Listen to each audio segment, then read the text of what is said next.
Peace and cheers, love and harmony. Welcome, Weedy Weekend, number 84. 84. No longer does it mean 84 weeks in a row because I've skipped a few. But it does give an example of how long this show has been running when I do it pretty well every week. This is just my sharing with you what you have shared with me, keeping up to date on the medical cannabis industry. I do talk recreational. In fact, my first story is recreational, but my focus is medicinal. Medicinal. Peace and cheers. Let's get to the first story, and a disclaimer. I am doing this with my son in the house, so I have my door closed. He can't hear me. He's busy playing with my other son. They're having fun. This will be a weed-free. I'm not doing any medicine this morning. I'm just doing this so that you guys can get it early on a Sunday instead of later in the day.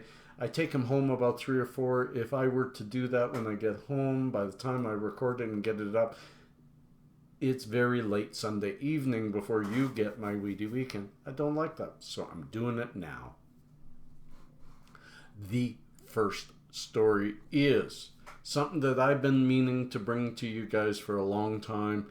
It just takes a lot of study. It sure doesn't look like our government's telling us the truth. They appear to, maybe they mean what they say, but there's something behind it. The reason I say this is the election cycle, Trudeau said legal weed by 2016. Then after he won, said it could take as long as 2017. About a month ago, as some of the stuff from the task forces came in, they were talking, well, by the time we actually get legal sales of recreational marijuana, it could be 2018. Now I want to read you this from the financialpost.com business section. But this is carried by quite a few people, so I can confirm that although it's still just juxtaposition and chatter, it's true as true can be. Investors sort of have these expectations of being able to sell by 2018 in mind, baked in, that they are unrealistic, Kennedy says. Brendan Kennedy, he's a guy on the task force. I think January 1, 2019 would be optimistic. Even 2020 when all said and done. Even saying 2020 is optimistic. There are many moving parts in the process that would upend centuries of prohibition, including writing and improving legislation, drafting a swath of regulations from minimum wage restrictions to defining retail outlets, followed by province implementation.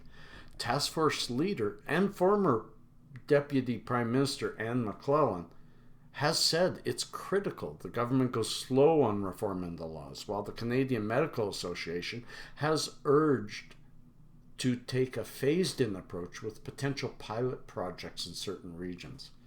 They are obfuscating the truth so that they can make this is my opinion, so that they can make this another platform from which to gain another 4 or 5 years of governmental control by the Liberals. They're going to say, look, we're almost there. We need another mandate. We need another election, and we need you to vote in Trudeau again so that we can move forward. And I think that is really sad, and I hope he doesn't get voted back in, because using us, the basis of Canada, the people of Canada, as ploys, dangling a carrot in front of us and saying, here, come on, vote for me, is bullshit. And it really bothers me. We are smarter than that. It's time to say, Liberals, we don't believe you. we don't believe you, and it's time for a conservative government that would take a smarter approach to this, or at least the conservatives would say, you know what, we're not going to do it, bye-bye, and we'll go back to the market that's out there. This is just screwing up the marketplace, and the next thing is a piece of, and I think somewhat tied to, no coincidence, however minor, is just a coincidence, in my opinion. So we're moving to the next story. I will include, again, all stories below. You guys are welcome to comment, and I'm only giving my opinion. Like somebody said to me when it came to the health problems, the recalls, which I'm about to talk about from Lyft News, when I brought it up, somebody said, you made a comment that dispensaries don't have this issue, only LPs do, and that was wrong. Well, true. Call me on my issues. I'm okay with that. I'm going to make some mistakes, and I have no proof that dispensaries are clean and clear and only the LPs are doing this illegal stuff and getting caught on it. But let's just say, if Health Canada were to find a banned substance from any dispensary, be it in Vancouver, the Okanagan, Ontario, wherever they may be, they not only would have shut it down, they would have spread that news across Canada and used it to shut many more down. But as you're about to see from these recalls in the LPs, not only has the government not shut anybody down or been very forceful, they've actually even held back from doing public recalls, and no explanation as to why. Okay, this story says now, the reason I'm bringing this story is because it was Organigram and Metrum, I think, that had recalls, but now Aurora is doing a voluntary recall. I hate when they add that word voluntary. They're not volunteering to do it. They got caught and they're doing it before Health Canada says to do it. That's all. They got in there before Health Canada said to do something. And I'll get to that. They're doing a voluntary recall because they purchased from Organigram stuff and sold it to other people. So this kind of tells me, first of all, they haven't tested what they got from Organigram. They were relying on Organigram's testing. They have to have. That's sad. Test your own product. And if you buy from someone else, test it. Trust no one. Anyways, there are 3 types of recalls. Type 1, where there's really very little chance of exposure or death. Type 2, where health consequences are remote but important. Type 3, a situation where the use of or exposure to a product is not likely to cause any adverse health conditions. Type 1, a situation in which there's a reasonable probability that the use of or exposure to a product will cause severe adverse health consequences or death. So type 1, the worst. Type 2, pretty bad. Type 3, pretty easy. Pretty simple.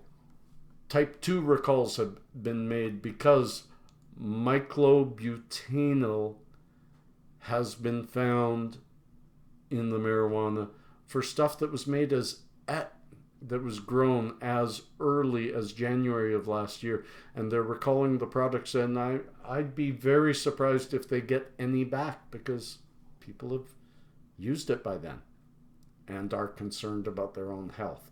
There should be some class action lawsuits because there's a lot of people out there, regardless if it did affect their health, it's certainly going to affect the mind, worried about their health. This is pretty bad, and the voluntary recall by Aurora for product grown by Organigram, as this is from Aurora. As you may be aware, Organogram, an LP of medical cannabis under the Access to Cannabis for Medical Purposes Regulation, ACMPR, recently issued a voluntary Type 2 recall for products they produced from February to December last year due to the presence on selected lots of bifenzate and or myclobutanol, which are not found in the 13 pesticides that are authorized. The reason you're receiving this email is because Aurora Cannabis purchased for resale certain lots of cannabis produced by Organogram, which have been included in their precautionary voluntary recall. They keep saying this as if they're not being told to do it. First of all, let's get down to the nitty-gritty here. Health Canada is responsible to make sure that we know this. So, voluntary, has Health Canada come to these people and said, look, you're given enough time to do a voluntary recall before we force you to do it? They wouldn't, I assume, give that same kind of benefit of the doubt to a dispensary.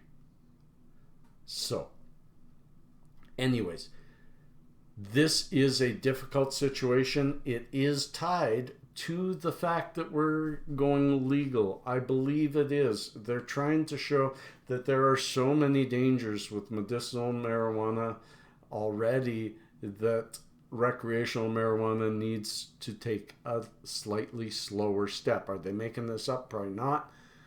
But are they using it to draw out this legalization process? Yes. Yes. Yes. Normally by now, I'd have a toke with you, but I won't be because my son's in the house and I only toke outside when he is. And I don't toke very much when he's here. I just deal with my pain. This next story. This story just goes to show the kind of news, you've all heard about it, the fake news, the crap news, the running with things that you don't know anything about. Journalism, yellow journalism. Journalism has really dipped in the new millennia. When I was young, very seldom did you know about any poor stories or untrue stories. Yes, if you did, you heard it because they had to do a recall of the story. You don't hear that anymore. You just see maybe some fact check stuff at the end scrolling by, which who watches the end? I barely get halfway through any journalist. But this is a story that was reported by CBS, and it's ridiculous. They were trying to report on an increase in cannabis hyperemesis, which is a disease that is understood about cannabis and is so uniquely rare. I'll quote, yes, cannabis hyperemesis is a real thing, she continued, but it's very, very rare and does not mean every time you vomit in your life it's because you took a puff in high school. She said it's like the gas station egg salad sandwich you ate in 2004 is still making you sick 12 years later. Doesn't happen. We have patients being refused treatment for actual flu vomiting in Denver emergency rooms because they say yes that they had used cannabis in the past. So they go, oh, it's hyperemesis, goodbye. Really, really sad. I'm adding the article. It comes from marijuanatimes.org.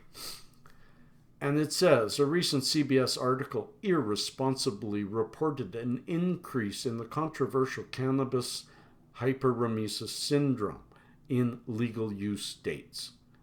The report lacks any scientific proof, and according to experts, these symptoms are so rare it could simply be an allergy to certain terpenes or an issue with an unregulated flower. Really sad that people jump to conclusions, find out the worst thing, and then report on it irresponsibly. It's really poor because then people with flu symptoms are being turned away at emergency because, oh, maybe it's hyperemesis. No, maybe treat people. Yeah, I get angry at that stuff. Next story. Business. From the Cannabis. Business is booming. North American marijuana sales are up 30% in 2016. Every year I report.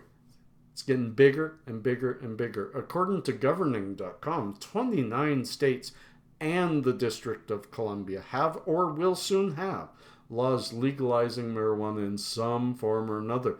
And use of recreational marijuana is legal in 8 states and maybe soon in Canada. It's amazing how this has grown, how the prohibition is falling, and it does not surprise me that these irresponsible stories come out. The pharmaceutical business, the alcohol business, there are a lot of businesses that are suffering because a more natural solution to people's problems is coming forward and being legalized after years of prohibition. So these old places are gasping their last breaths of no marijuana, no marijuana. And they're trying to battle it down. It's a losing battle. They really should spend their money on something else other than lobbying against a healthy change in society. And that's what they're doing. They're lobbying against a healthy change of society. 20 years from now, we're going to really laugh at these stories. This next story is unique. It's about fibromyalgia. And I sit back because I've read the entire article. I'm not going to read it all to you. And yeah, you one person who said, what, you don't read the articles? No, I don't read them to you. I expect you'll read them if they're of importance to you. You'll skip them if not. But this is a really interesting story in which it's the first story of its kind. I sent it to my doctor for his opinion, and I haven't gotten it back yet. So I can't report on his opinion. I was hoping to have it by today because it's the only story I've found of it. Although I tend to think it may be positive. What they're saying is that this group feels they have found the origin of fibromyalgia. Fibromyalgia was long considered to be centered in the brain, causing difficulty throughout the body. What this study has found is that it's actually in the hands that fibromyalgia starts. There are nerves and nerve endings in the hands that can regulate and or control pain throughout the body and cause difficulties. This is quite interesting. I'm going to tell you this because I've always had really painful hands. It started early 2000, and by 2003, the doctor who told me that my liver was bad told me that my liver caused this and called it palm erythema. However, palm erythema is supposed to disappear a few years after you quit drinking. I quit drinking in 2003. I haven't had any since. My hands are worse than they ever have been. So I'm going to be talking to my doctor on Wednesday and say, perhaps this is what is causing the rest of my body to fall apart. Now, does that mean a cure is around the corner? No, but it means, if this is true, that the possibility of a cure, because the origin is found, increases immensely. And who knows, 5 to 10 years from now, maybe I can be healthy again. This really lifted my spirits, because if there's a possibility of finding the origin of a disease, then there's possibility of switching that disease to off. It's a difficult read. It's a good read for you fibromyalgics. I suggest it. It is a really, really good story. It goes in depth into understanding how this could come from the hands. Very interesting. I encourage you to read it. Next story is just what I do all the time, is give you one of Leafly's 101s. And this time I shared it this week and it got a lot of feedback, is cannabis butter. How to make it, what's it mean, why would you? And I'm going to just say about this, I usually don't read any of it, but why butter? Why would people make butter? Well, I make it a lot because I really enjoy it, but more so, I have become, the more and more I point myself at the healthy aspects of this plant, the more and more I understand that there are healthier ways to consume my medicine. I have almost completely given up on smoking raw plant, because when you smoke it and you burn plant material, you get carcinogens in your lungs. I'm old. I don't have great lungs. I don't want to hurt my lungs. So I barely ever do that. I vape instead, so that you're not bringing in any bad medicine, and I therefore improve my lungs. But even better than that, instead of consuming through the steam, the vapor of the oils, the clean oils, another way is edibles, butter, THC pills, CBD pills. I do so much more in an edible format than ever in my life. When I was younger, once in a while we did the old brownie thing or something. Barely ever had an edible until a few years ago. And then I enjoyed the calmer high from it, but even better was and is the incredible pain relief I get from an edible. It's so much more a body high, and therefore the whole body just feels better, more relaxed. I sleep better.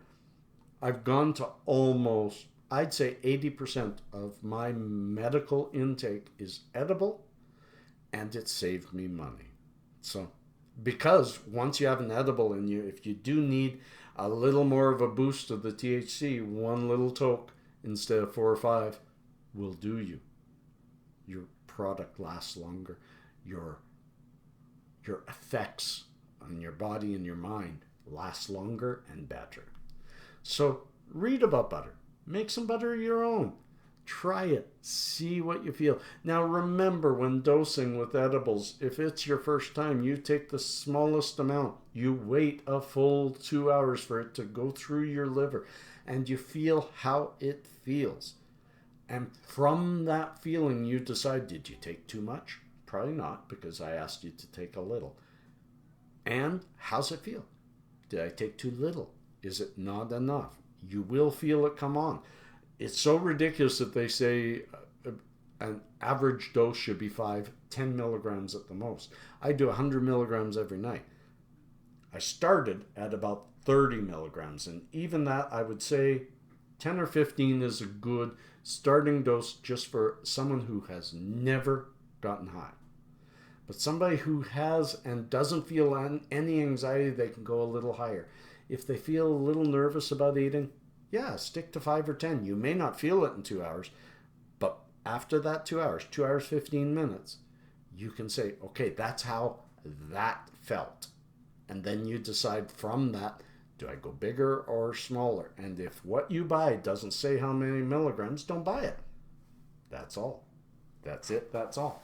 And that is almost a half hour Weedy Weekend. Sorry about the sun in my face, but I don't want to stop it because it's been so cold in Calgary, and we have a whole week of above zero, and I'm going to enjoy it. So peace and cheers, my friends. I'm going back to my family. Love and harmony. Find someone without a smile today. Give them one of yours. Let them smile back at you, and boom, you both just got better. Peace and cheers, love and harmony.